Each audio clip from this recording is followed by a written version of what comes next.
안녕하세요. 밤라디오 민준에 오신 것을 환영합니다. 저는 40대 초반 여성입니다. 오늘은 3년 전 기막혔던 제 이혼설을 하나 말씀드려 볼까 해요. 저에게 이혼은 저를 위한 가장 중요한 선택 중에 하나였지만 동시에 아픈 상처를 가져다준 사건이기도 해요. 결혼할 때는 100년으로 할 거라고 맹세하며 다짐까지 했지만 그것도 두 사람 모두 그렇게 원해야만 가능하더라고요. 한 사람이 아무리 노력해도 나머지 한 사람의 노력이 없으면 결국 이렇게 중간에 헤어질 수밖에 없다고 생각해요. 솔직히 이혼을 해서 이렇게 사연글을 쓰게 될 줄 몰랐기에 두서가 없을지도 모르지만 제 이야기를 한번 들려드릴게요. 저와 전 남편은 사내의 비밀 커플이었어요. 그 스릴 때문에 더 즐거웠고 또 그 스릴 때문에 잘못된 선택을 했던 건지도 몰라요. 결혼 당시에 남편은 결혼에 대한 준비가 된 상황은 아니었어요. 쥐뿔도 없다고 하죠. 정말 아무것도 모아놓은 돈이 없었거든요. 게다가 시댁도 우리에게 원조를 해줄 수 있는 여건은 아니었기에 오롯이 저와 남편이 모두 해결해야 했어요. 처음에는 제가 모은 돈에 남편 이름으로 대출을 받아서 아파트를 사려고 생각했어요. 그런데 하루는 아버지가 저희를 부르더니 남편에게 돈을 빌려주겠다고 하시더군요. 저는 놀라서 우리끼리 하겠다고 했지만 아버지는 딸 시집 가는데 마음고생 시키고 싶지 않다며 남편에게 돈을 빌려주고 나중에 갚으라고 했어요. 대신 이자는 받지 않을 테니 편하게 너희들 돈 모으라고요. 그때 정말 아버지에게 얼마나 고마웠는지 결국 남편은 그렇게 하기로 하고 저희는 자가로 집을 마련했어요. 그렇게 행복할 줄만 알았던 저의 결혼 생활은 조금씩 삐그덕삐그덕 이상한 길로 빠져가고 있었어요. 사람들이 말하길 결혼과 연애는 다르다고 하잖아요. 그 말이 제 남편에게는 딱 맞아서 연애할 때는 좋았던 모습들이 결혼 후에는 나쁘게 변해버렸거든요. 남편은 밖으로 돌아다니는 걸 무척 좋아해서 친구들과 사람들을 자주 만나곤 했어요. 가끔 저도 남편과 함께 밖으로 돌아다니며 사람들도 만나고 구경도 하고 맛집도 찾아다녔어요. 그런데 결혼을 하고 나서도 남편은 바뀌지 않았어요. 아니 오히려 더 밖으로만 나돌아다닌다고 해야 하나 집에 들어오는 걸 무척 싫어하는 사람처럼요. 거기에 슬슬 지치는 건 저였어요. 하루가 멀다 하게 벌어지는 회식과 술판, 친구들과의 만남 등 남편이 그럴수록 저는 점점 독수 공방의 시간이 길어지고 있었어요. 게다가 결혼 3년 4년이 넘어가면서 불임에 대한 걱정도 커져가고 있었어요. 결혼 4년 동안 자연 임신이 한 번도 되지 않았던 저는 손주를 원하는 시모의 눈치를 심하게 봐야 했어요. 그 탓인지 애는 더 생기지 않고 결국 심각하게 산부인과 진료를 생각하게 됐죠. 시호의 상황에 난임센터를 방문한 저는 일단 자연 임신을 시도해보자는 의사의 말을 듣고 산부인과에서 정해준 날짜만 손꼽아 기다리고 있었어요. 그날 저녁 따라 남편이 또 늦더라고요. 그런데 이번 한 번만이 아니었어요. 저번 달에도 그렇게 일찍 오라고 단단히 일렀는데 날짜를 넘겨버리는 탓에 이번에는 벼르고 있었거든요. 그런데 이번에도 일찍 오지 않더라고요. 애가 타는 제 속을 모르는지 밤 11시가 넘어서야 남편에게 전화가 왔어요. 당신 어디야? 오늘 일찍 들어오라고 했잖아. 아이고 사모님 저 택시 기사인데요. 나오셔서 손님 좀 모셔가야 할 것 같은데요. 택시에서 내릴 생각을 안 하셔요. 날씨가 추워서 놔두고 가기도 그렇고. 어머 죄송합니다. 제가 바로 데리러 내려갈게요. 전화를 한 것은 남편이 아니라 택시 기사였어요. 아파트 현관 앞에 서 있는 택시를 보니 어찌나 민망하고 화가 나던지 저는 연신 기사에게 미안하다고 말하며 남편을 데리고 왔어요.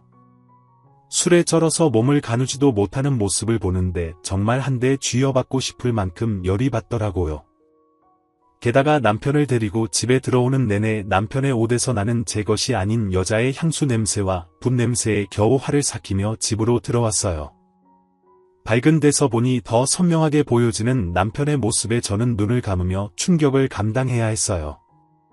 옷깃에 덕지덕지 묻어있는 립스틱에 단정치 못한 옷차림이 딱 봐도 여자를 끼고 놀았던 것 같더라고요. 게다가 남편을 데리고 들어올 때 남편 와이셔츠에서 바스락거리는 소리가 신경이 쓰여서 주머니를 확인했는데 거기에 작은 쪽지가 있었어요. 연락처 하나와 여자 이름이 적혀 있고 옆에는 하트 표시까지 찍혀 있더라고요. 저는 그 연락처를 일단 다른 곳에 베겨 적어두고 남편 코트를 벗겼어요. 그리고 저는 한 번 더 열이 오르는 것을 느껴야 했어요. 양말이 거꾸로 신겨져 있었거든요.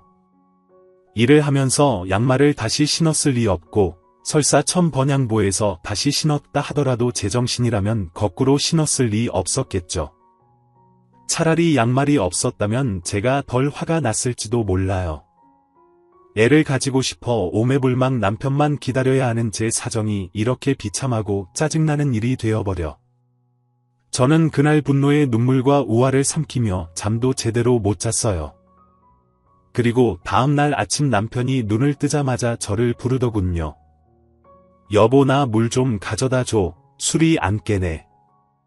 어제 숙취 해소제도 먹었는데 늙었나 봐. 뭘 잘했다고 눈 뜨자마자 마누라 부르며 물을 찾는지 저는 열이 받아서 냉수를 컵 가득 받아서 비몽사몽한 남편 얼굴에다가 확 부었어요. 아 차가워 지금 뭐 하는 짓이야? 당신 미쳐서 갑자기 물을 뿌리면 어떡해?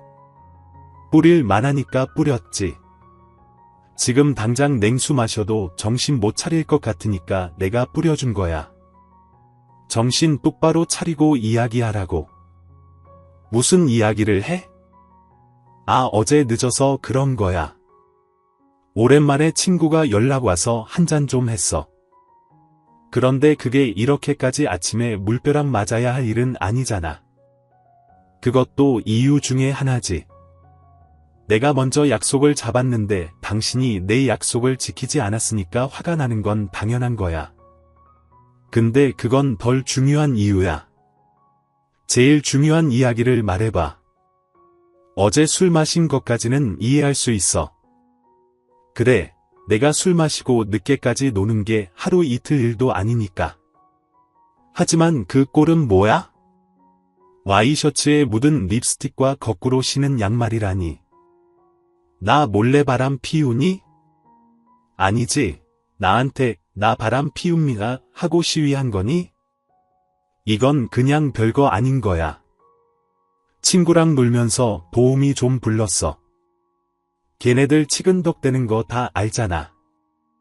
양말은 술에 취해서 내가 벗었다가 다시 신은 것 같은데. 근데 그렇다고 내가 바람 피웠다고 하기엔 약하잖아.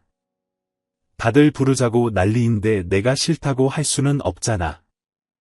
그래서 내가 바른 사람을 만나라고 했지. 결혼했으면서 미혼 친구들과 어울리고 그러면서 여자나 만나고 말이지. 그리고 왜 매번 도우미 부르는 친구들과 노는 거야? 여자가 그렇게 좋아서? 친구들은 그래도 돼. 결혼도 안 한 싱글이니까. 근데 당신은 결혼까지 했으면서 집에 있는 내 생각은 안 해? 이제 내 교우 관계까지 관리하려는 거야? 제발 좀 그만해. 어떤 친구와 어울리든 그건 내 자유야. 솔직히 나도 어제 일찍 오려고 했어. 그런데 별로 그런 마음도 안 들고 친구가 연락 왔으니까 잠깐 갔다 온 거야. 그렇다고 당신이 나한테 이렇게까지 화내는 건 나도 억울해. 솔직히 애 가지자고 날짜 정해서 관계하는 거 정말 짜증나는 일이거든. 내가 뭐 종마야? 씨나 뽑아내는 기계냐고? 마음이 동해야 하는 거지. 이걸 강제적으로 날짜 정해서 하자고 하는 건 너무 인위적이고 감정 없는 것처럼 느껴져서 기분 나쁘다고. 남편의 말에 저는 어이가 없어. 제가 잘못 들은 줄 알았어요. 너 그게 사랑해서 결혼한 여자한테 할 말이니? 내가 룰루랄라 즐거운 마음으로 날짜 시간 정해서 하자고 한 줄 알아? 병원에서 그렇게 하라잖아. 내가 왜 애를 가지고 싶은 건지 모르겠어? 당신과 내 아이니까 가지고 싶은 거야. 그리고 애 갖는 게 내 생각 때문만은 아니지. 어머님은 요즘 매일같이 전화하셔서 애는 생길 것 같냐? 이번에는 생길 거다. 태몽을 꿨는데 소식 없냐? 매번 그런 말만 하신다고. 당신한테 그런 말 안 하시니까 당신은 내가 얼마나 스트레스 받는지 모르지.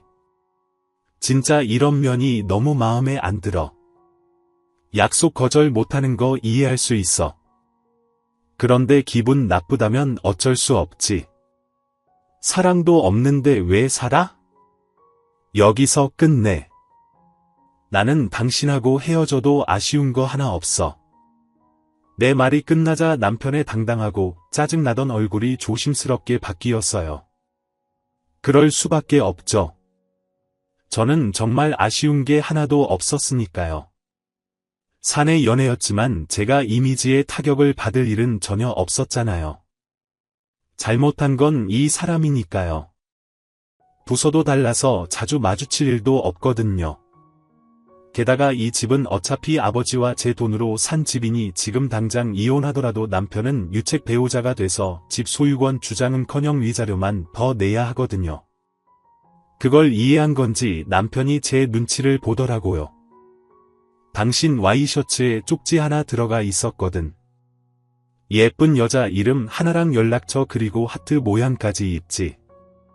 보험이라도 이런 식으로 개인적인 전화번호 주고받으면서 만나면 외도가 아닐 리가 없잖아.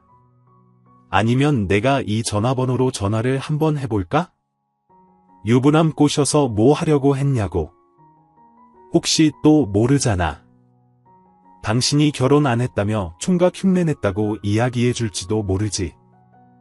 당신이 오늘 같이 놀았던 친구들 다 솔로잖아. 여보 미안해. 진짜 뭐든 다 내가 미안해. 솔직히 좀 갑갑해서 집에 안 들어온 거야. 그리고 그 쪽지에 적힌 여자도 어제 처음 만났어.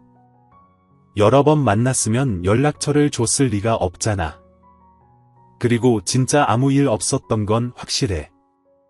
술집에서 나와서 바로 택시 타고 집에 온 거야. 그런 모텔 같은 곳 들릴 시간도 없었다고.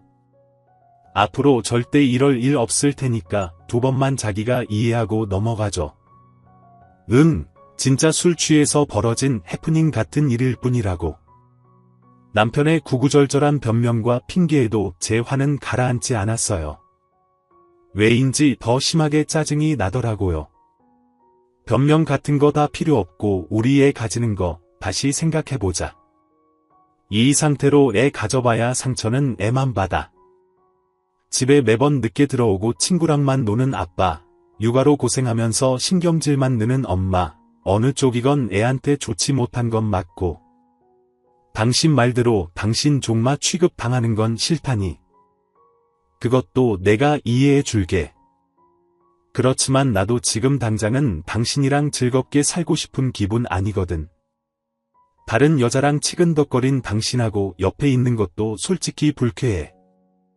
그러니까 시간을 좀 갖자. 제 말을 들은 남편은 더 이상 아무 말도 하지 않았지만 어느 정도 제 말을 이해하는 것 같더라고요. 그리고 그날 이후 남편은 회식도 친구와의 모임도 모두 자제하고 집에 일찍 들어오려고 애쓰더라고요. 그게 눈에 보이니 계속 화내고 있는 것도 좀 미안해지기도 했고, 솔직히 조금 치사한 방법이긴 했지만 남편이 제정신을 차렸다고 생각했기에 마음은 좀 편해졌었죠. 그렇게 성실해진 남편은 매일 제 눈치를 보더라고요.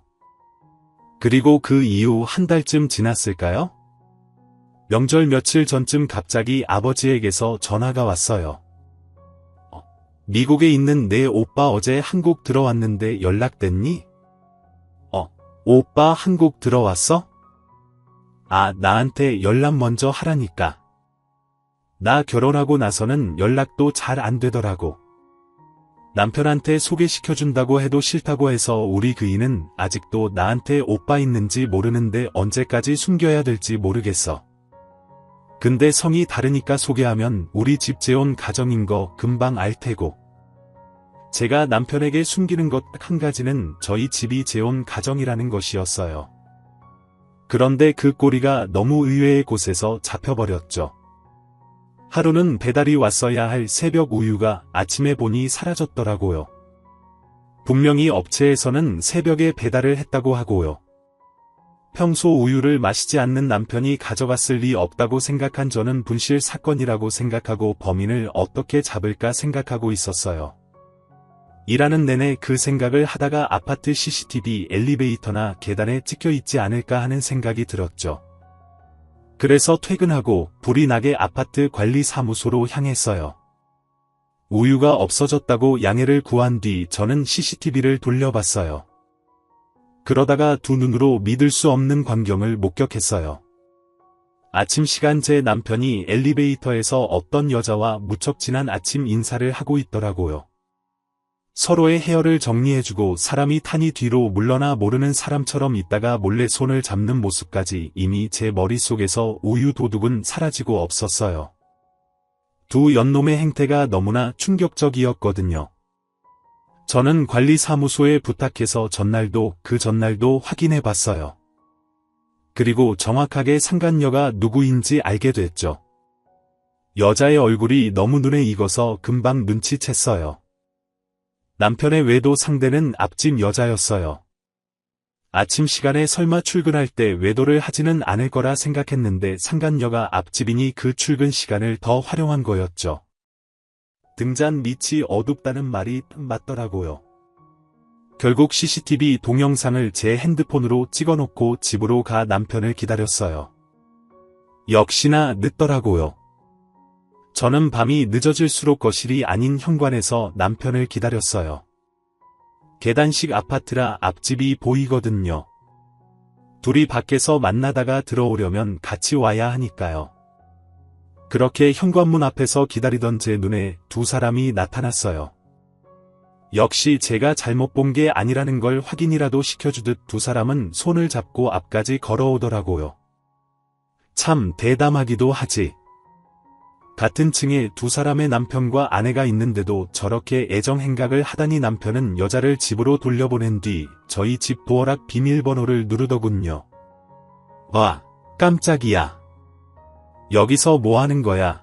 남편이 놀랐는지 제게 소리치더라고요. 들킬까봐 놀란 건지도 모르죠. 저는 남편에게 조용히 말했어요. 당신 요즘 늦네. 설마 또 바람 피는 거야? 제 말에 깜짝 놀랄 줄 알았던 남편이 잠깐 멈칫하더니 심드렁한 표정으로 그냥 소파에 앉더라고요. 그 여유 있는 몸짓에 차분하게 말로 하려던 제 인내심이 뚝 끊겼어요. 그 태도는 뭐야? 내가 묻잖아. 당신 바람 피냐고? 너 의처증이야? 매번 이런 식으로 나 힘들게 하면 기분이 좀 나아져? 친구 만나고 회식하는 거 좀 줄여줬잖아. 그럼 이쯤에서 만족을 좀 해. 어떻게 모든 걸 너한테 맞추면서 살아? 그리고 내가 이 말까지는 안 하려고 했는데 너야말로 바람 피는 거 아니야? 굉장히 당당하네. 당신은 바람 핀 적이 없고 바람은 내가 폈다는 게 당신 주장인 거네. 그런 이야기를 할 만한 근거는 있는 거지 어디 이야기해봐. 들어는 줄게. 저는 남편이 이렇게 당당한 이유가 정말로 궁금했어요. 화가 나는 것과는 별개로 무엇을 갖고 있길래 저렇게 자신 있어 보이는가 싶었죠. 제 말에 남편은 자켓 안주머니에서 사진 몇 장을 꺼내서 탁자에 던지더라고요. 그 사진을 보는 순간 저는 어이없음과 불쾌함을 동시에 느꼈어요. 이건 뭐야? 너 나 뒷조사한 거야? 네가 놀랐지? 그럴 줄 알아서 바람 피우다가 딱 걸리니까 어때? 나한테 이런 쓰레기 같은 취급 받으니까 기분 더럽지 나도 그랬어. 별거 아닌 일로 사람을 쓰레기 취급하고 말이지. 마누라 바람 피는 거 보니 내가 왜 그렇게 애썼나 싶기도 하고 자괴감이 드네. 솔직히 말하면 나를 종마 취급하는 데다 의처증까지 가진 당신이 바람까지 피워준 덕분에 당신은 유책 배우자가 확실해졌어. 반면에 나는 그때 한 번 이후로 별 문제 없이 깨끗한 상태잖아. 외도도 하지 않고 얼마나 가정에 충실했는지 알지? 나한테 외도했다고 몰라 하던 당신이 바람피는 걸 보니 이제 당신한테 질렸어. 그러니까 우리 이혼하자 남편이 먼저 던진 이혼 이야기에 저는 터져나오는 실수를 참으며 냉정하게 말했죠. 이게 당신 생각이야? 이 사진 한 장으로 나한테 이혼하자고 말하는 거야. 내가 유책 배우자니까 너한테는 읽는 것보단 얻는 게 많겠네. 당연하지. 너한테 책임이 있으니까 나한테 위자료 주는 대신에 이 집 넘겨주면 원만히 합의 이혼해줄게. 그럼 여기저기 소문날 일도 없고 깨끗하잖아. 그치? 너 지금 머리 제대로 굴렸네. 정말 화가 미친 듯이 나는데 너무 웃겨. 이 사진 한 장에 나한테 다 뒤집어 씌우겠다. 그런 신박한 생각은 어디서 나오는 거야? 그래, 이혼하자. 네가 이렇게 원하는데 해줘야 하지 않겠어. 나한테도 뭐 나쁜 일은 아니지. 제가 뜬금없이 웃자. 남편 놈은 그제야 어안이 벙벙한 얼굴로 저를 쳐다보더라고요. 이혼하자는데 웃으니 뭔가 잘못됐다는 걸 알아챘지만 제대로 아는 게 하나도 없으니 말도 못하고 쳐다만 보는 거죠. 당신이 이혼 얘기 먼저 꺼냈으니까 나중에 두말하면 안 되는 거 알지? 나는 절대로 이번 이혼 번복 안 할 거니까 그렇게 알고 있으라고. 우와, 상관남이 그렇게 잘해줘. 이혼하자니까 두말 없이 수긍하는 거 봐라. 나보다 당신한테 더 좋은 조건인 거 아니야. 근데 상관남이 당신이랑 결혼해준대. 그쪽은 그냥 장난이었던 거 아니야. 한때 부부였던 인연으로 내가 말해주는데 와이프랑 이혼할 테니 결혼하자고 하는 놈들 중에 제대로 된 놈들 없어. 너도 곧 버림받게 될걸. 참관남 신경 쓰지 말고 당신이나 이 집에서 나갈 궁리나 해. 필요하면 용달 정도는 불러줄게. 당신 짐 싹 다 챙겨서 나가주면 좋겠어. 이 집은 어차피 내 거야. 이 집 살 때 네 돈 한 푼도 안 들어갔어. 내가 모은 돈이랑 우리 아버지가 당신한테 빌려준 돈으로 산 거지. 이 집 갖고 싶니? 그러면 일단 아버지한테 빌린 돈부터 갖고 와. 그리고 이 집 살 때 내가 낸 돈 나한테 돌려주면 이 집 줄게 됐지. 계산을 그렇게 하는 법이 어디 있어? 당신이 유책 배우자인데 어떻게 내가 당신한테 돈을 줘야 하는 건데 결국 소송으로 가자 이거야. 나는 이미 증거가 다 있다고. 당신이 유책 배우자라는 증거 사진이 이거 한 장뿐인 줄 알아? 수십 장이나 더 있거든. 아, 그거 100장 1000장 가져와도 그걸로는 내 외도 증명 못해. 왜냐면 이 사진 속에 있는 남자는 상관남이 될 수 없거든. 이 사람이 누군지 자기는 모르겠지만 이 나라 정부는 정확히 알고 있지. 저는 예전에 친정어머니의 부탁으로 발급받아 놨던 어머니 이름의 가족관계 증명서를 남편에게 보여줬어요. 당신은 내가 외동딸이라고 생각했지? 근데 우리 집 재혼 가정이야. 그래서 내 위로 나랑 피가 이어진 오빠가 하나 있어. 그 오빠는 성이 달라. 엄마의 전 남편 아들이거든. 이름 어디서 본 것 같지 않아? 내 뒷조사한 사람이 이름 말해줬지. 그럼 답 나왔잖아. 당신이 찍어온 사진에 있는 사람은 우리 오빠야. 누가 일한 건지 일을 제대로 못했네. 친정 부모님이랑 다 같이 밥도 먹고 놀러가고 그랬는데 나랑 오빠 사진만 딱 찍어온 걸 보면 오히려 당신 엿먹이려고 그런 건가 싶기도 하고 제 말이 이어질수록 남편의 느긋한 인상이 점점 심각하게 바뀌는 게 참 웃기더라고요. 알아보려면 좀 더 끝까지 팠어야지. 이 나쁜 놈아. 나를 유책 배우자로 만들고 이 집 뺏어갈 작정이었어. 근데 이를 어째 내가 유책 배우자가 아닌데 당신이 이 집 가져가려고 계획한 거면 빨리 머리 굴려야 할 거야. 내가 가지고 있는 걸 보면 당신은 이 집에서 갖고 갈 수 있는 게 하나도 없을걸. 오히려 위자료로 몇 천쯤 준비해야 할 텐데 괜찮겠어?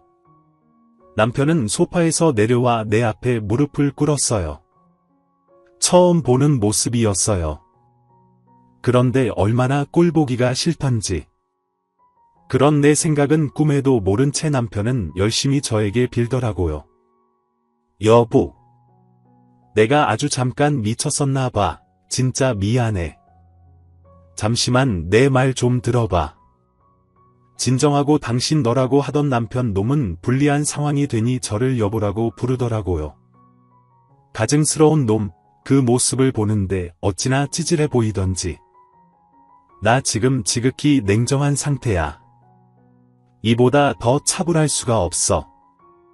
그래 오늘 이 집에서 나가면 이혼 서류는 시댁으로 보내줄까? 아니지 앞집으로 보내면 되지 않겠어. 앞집 여자랑 필요 이상으로 친하잖아.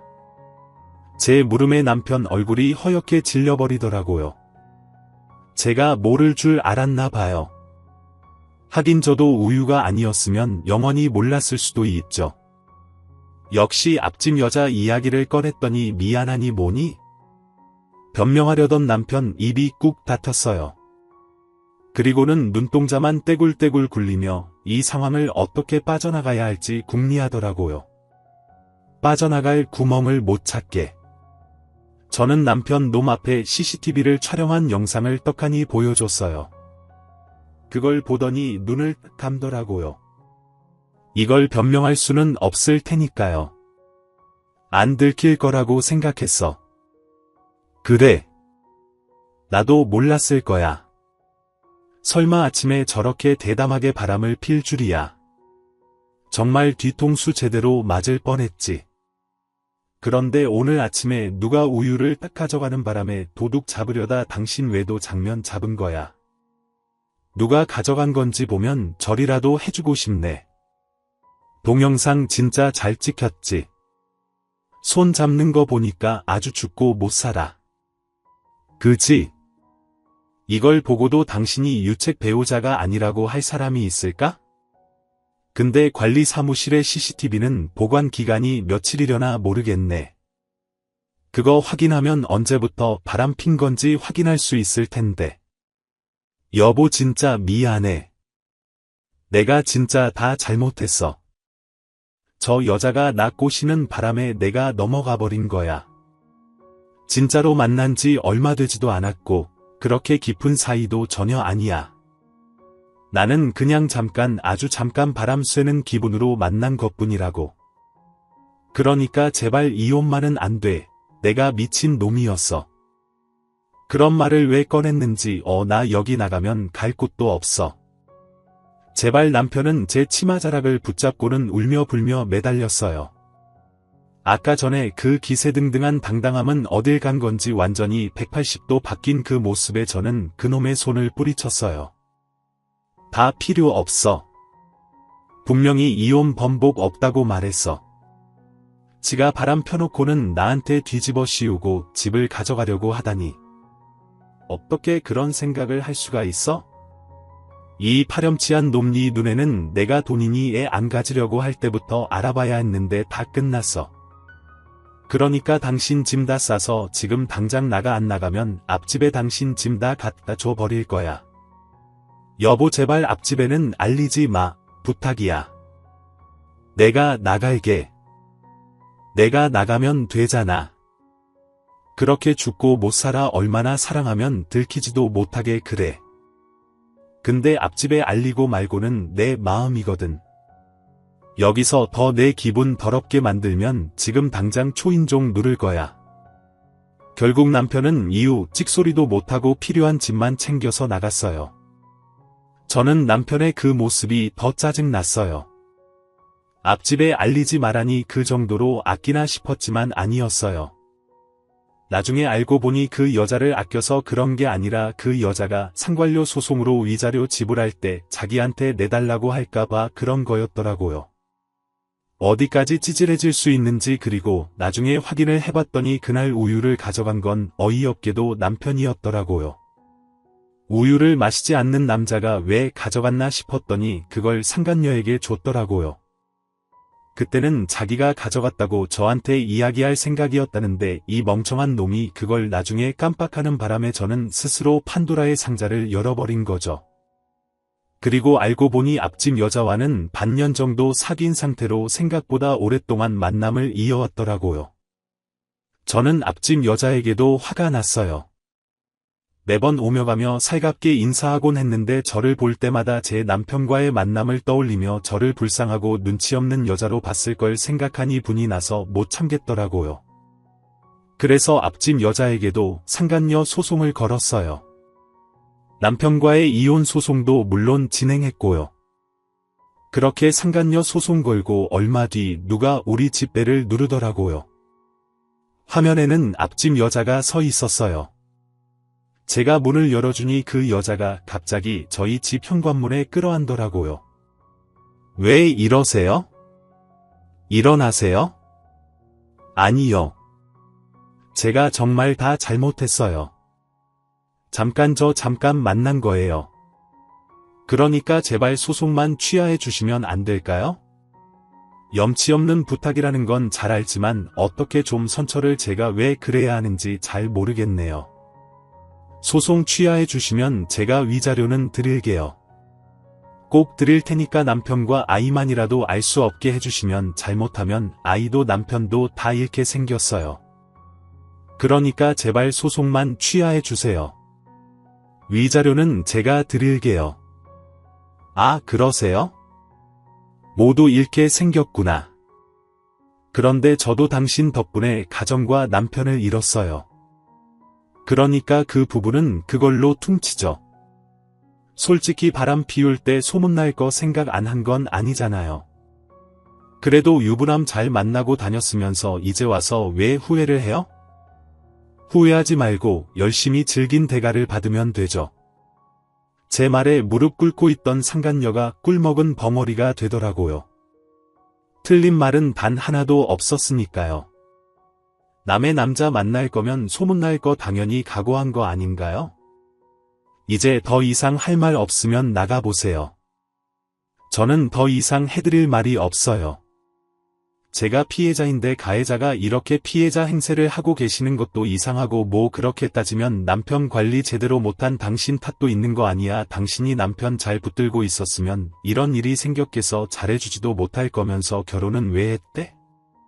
우리 사이 진짜 별거 아니었고 당신이 못해준 거 내가 해준 것뿐이야. 내가 당신 대신해서 당신 남편 위로해줬으면 당신도 소송 정도는 취하해줘도 되는 거 아니야. 엄청난 궤변을 늘어놓는 여자를 어이없는 눈으로 바라보며 제가 재차 물었어요. 상관이 소송 취하해주면 내가 얻는 건 뭐죠? 아니, 내가 피해자인데 나한테도 떨어지는 게 있어야 하잖아요. 갑자기 다짜고짜 소송 취하하라 그러면 제가 아이고 알겠습니다 하고 해줄 줄 알았어요. 줄 수 있는 거 그러면 당신 남편 돌려줄게요. 그럼 됐죠? 이 아줌마 말하는 것 좀 봐. 미안한데요. 남이 쓰다 버린 건 저도 필요 없거든요. 왜 굳이 그 쓰레기를 저한테 주려는 건지 모르겠네요. 저한테 줄 게 그것뿐이라면 저는 취하하지 않을 거예요. 아니, 전 진짜로 당신 남편이랑 깊은 사이 아니라고요.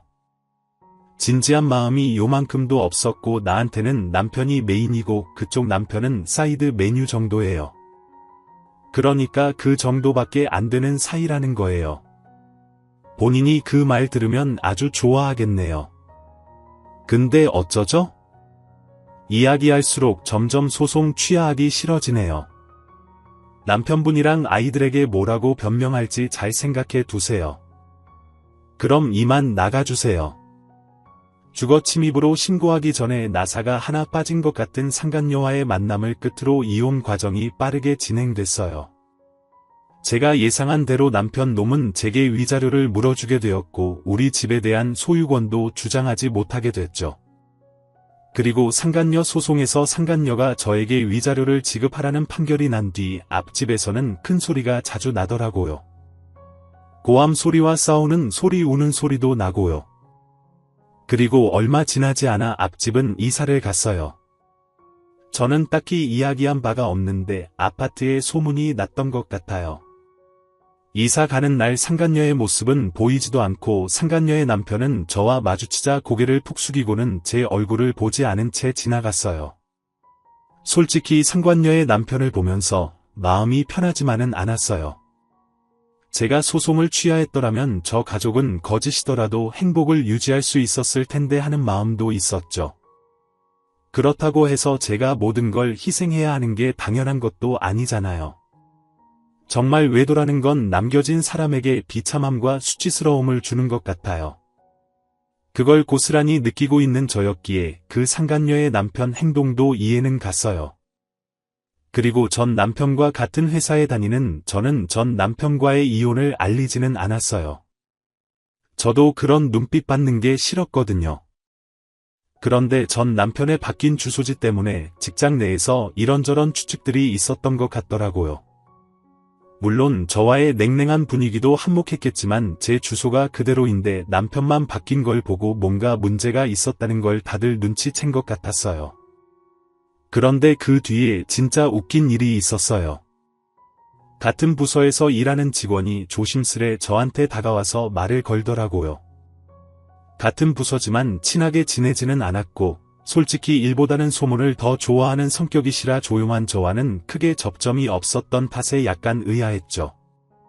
그런데 다짜고짜 묻더라고요. 저기 정말 이혼한 거 맞아요? 네, 맞아요. 솔직히 이제는 별로 말하기 힘든 일도 아니에요. 궁금한 거 있으면 물어봐요. 아니, 궁금한 게 있는 건 아닌데 지금 저쪽 부서 난리 났거든요. 왜요? 요즘에 이혼이 뭐 그리 대단한 이슈라고. 그게 아니라 얼마 전에 이혼 확실하다고 이야기 나왔잖아요. 그 뒤로 그 부서에 그 사람 애인이라고 주장한 사람이 글쎄 3명이나 된대요. 진짜 대단하지 않아요? 어떻게 동시에 3명을 만나죠? 3명이 아니라 최소 5명이겠죠. 저와 상관녀까지 포함하면 말이죠. 아, 이혼 전에 오피스 와이프들의 존재를 알았어야 했는데 그러면 위자료를 몇 명한테 더 받을 수 있었을지도 모르죠. 저는 그 이야기에 웃음밖에 안 나오더라고요. 저와 결혼까지 가지 않았다면 저도 그 수많은 오피스 와이프들 중 하나였을 거라는 생각이 들었거든요. 비밀 연애를 하는 이유가 외도를 숨기기 위함이었다니 결혼 후에도 그 많은 여자와의 관계를 유지하기 위해서 저녁에 집에 올 시간이 없었던 모양이에요. 그런데 갑자기 그 숨겨진 여자들이 자기가 애인이라고 두 손 들고 나선 이유가 있더라고요. 바로 제가 사는 그 집이 그 남자 소유라고 생각한 것 같더라고요. 그래서 여자들이 바로 기정사실로 만들려고 한 것 같은데 알고 보니 그 애인이 한둘이 아니어서 그 난리가 난 거였어요. 전 남편은 알고 보니 제가 품을 수 없을 만큼 큰 사람이었어요. 애정이 얼마나 많으면 그 많은 여자를 동시에 만날 수 있었는지 제가 이혼한 것도 당연하다는 생각이 들었어요. 아니, 처음부터 인연이 아니었던 건지도 모르죠. 그냥 수많은 여자의 하나로 끝났으면 그렇게 비참한 꼴은 당하지 않았을지도 모르는데 그렇네요. 근데 이렇게 같은 직장에 있으면 힘들지 않아요? 괜히 신경 쓰이고 그럴 텐데 제가요. 저는 별로 신경 많이 쓰이는 사람이 먼저 나가겠죠. 저는 크게 신경 안 써요. 그리고 오피스 와이프가 100명이건 1000명이건 저랑은 이제 관계없는 사람이고요. 그분도 이제는 싱글이니 어떤 여자든 만날 권리가 있죠. 우와, 대단해요. 어떻게 그렇게 쿨하게 생각할 수가 있죠? 본받아야겠어요. 직원에게는 그렇게 말했지만 사실 쿨하다기보다는 이제 그냥 관심이 없어진 거에 불과했어요. 나랑은 연이 없는 사람이고 뭘 하든 나하고 연관될 일 없을 거라고 생각하니 차라리 마음이 편안했거든요. 부서가 달라서 얼굴을 자주 못 보는 것도 다행이긴 했고요. 결국 의자왕으로 등극한 전 남편의 어마어마한 여성 편력으로 그 부서는 그렇게 한바탕 뒤집어지고 전 남편은 천하의 나쁜 놈이 되어버린 채 이후 회사에서 퇴사했어요. 스스로 나간 것으로 되어 있었지만 실제로는 권고사직이라고 하더라고요. 하긴 결혼한 시기에 바람을 핀 것 정도면 회사에서 개인사로 치부할 수 있겠지만 여직원들이 45명이나 한 남자와 연관되면 회사 차원의 일이 되어버리니까요. 그렇게 나가고 어디로 취직했는지 뭘 하고 지내는지는 들은 적 없어요. 다만 자주 만나던 친구들과도 만나지 않는다는 걸 보니 어지간히 경제적으로 힘든 모양이더라고요. 이혼했을 때는 정말 별의별 생각이 다 들었거든요. 우리에게 아이가 있었으면 좀 달라졌을까, 내가 좀 더 예쁘게 꾸미고 치장했다면 달라졌을까, 뭐 이런 생각들요. 그런데 그런 생각은 할수록 점점 우울해져 가기만 하더라고요. 사랑이라는 건 꾸며서 되는 건 아니잖아요. 있는 내 모습 그대로를 사랑해줄 사람을 찾아야 하는데, 그 남자에게 저는 사랑의 형태가 아니라 돈이었던 것에 불과한 거죠. 가만히 생각해보면 그 집 하나 때문에 저와 결혼한 건 아닐까 하는 생각도 해요. 그렇게 많은 여자들이 있는데 왜 나와 결혼했을까 생각해보면 답이 나오잖아요. 저는 혼자가 된 뒤로는 혼자가 편해서 비혼까지 생각했었는데, 아버지가 저에게 그런 놈 때문에 인생 포기하기엔 제가 너무 아깝다며 사람을 소개시켜줬어요. 아버지가 잘 아는 사람이라서 믿음이 가기는 했는데 제가 워낙 크게 남자에게 대었던지라 쉽게 마음을 내놓지는 못하겠더라고요.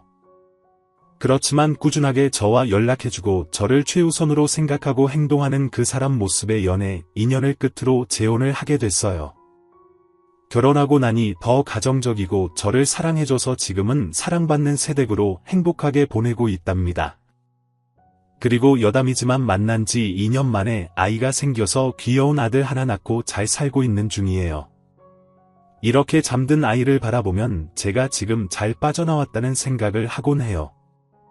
저처럼 이혼을 해야 하나 말아야 하나 고민하는 분들이 계시다면 다른 것 말고 나 자신부터 생각해 주세요. 그래야 나중에 나를 지킬 수 있거든요. 글로 쓰다 보니 엄청 길어졌네요. 제 글이 누군가에게는 도움이 되었으면 좋겠어요. 다들 읽어주셔서 감사합니다.